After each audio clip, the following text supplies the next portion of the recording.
let's talk about college lacrosse this week. What is going on, everyone? Foss here with Foss Lacrosse, and today we are going to do a new part of my channel where I am going to go through all the college lacrosse games. Let's get into it right away. The first thing I want to talk about, first game, big game of the season, Northwestern versus Syracuse.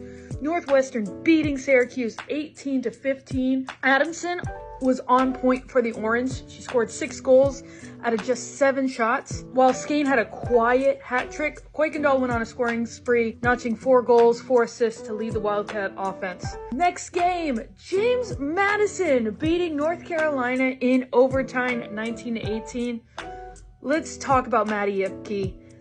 Had 7 goals, 1 assist. Isabella Peterson had 5 goals and an assist. It took a few minutes for the Heels to even get comfortable against that JMU zone, so I'm curious to see how the season progresses for them. Next up, Stony Brook beating Dartmouth 18-11. I will say, I think Stony Brook looked amazing on attack. I don't think they looked superior on defense. It's one of their weaker points, but Ellie Mesre dominated, tallying a total of 10 points. She had 8 goals, 2 assists for the Seawolves.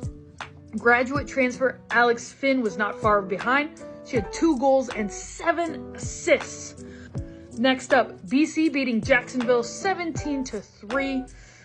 You know, BC doesn't have a crazy difficult schedule for the first 5 games, and then they play Northwestern.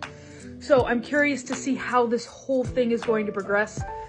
Rachel Clark led the Eagles as usual, totaling 6 total points, 5 goals, 1 assist. Belle Smith looked great, 3 goals, 1 assist. And Shea Dolce only allowing 3 goals the entire game.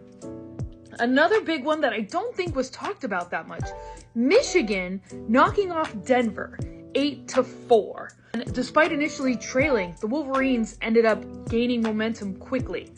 But the big news is watching Aaron O'Grady, the junior goalkeeper for Michigan, had a career high of 13 saves. Another big one that happened, Maryland beating Syracuse in double overtime. Hannah Lubaker, player up goal, 37 seconds into the second overtime, was the winner.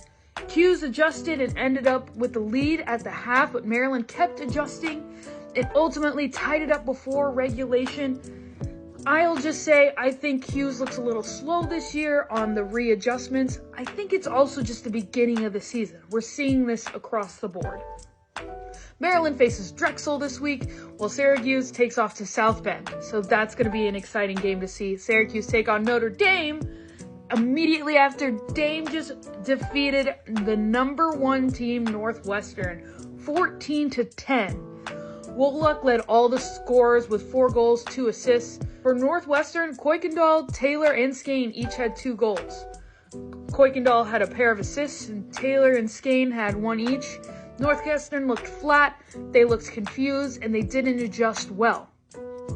The new top 10 looks interesting. North Carolina dropped 6 total positions to the #8 spot. Syracuse is down 5. Michigan jumped up to 10 to #6. Maryland went up 9 to #5. And Northwestern dropped down to #4. The top 3, Boston College, Notre Dame, who went up 8 total slots, and James Madison. What do you guys think? What do you hope to see in the next week? Comment down below. I will see you next week. I will see you next week on the new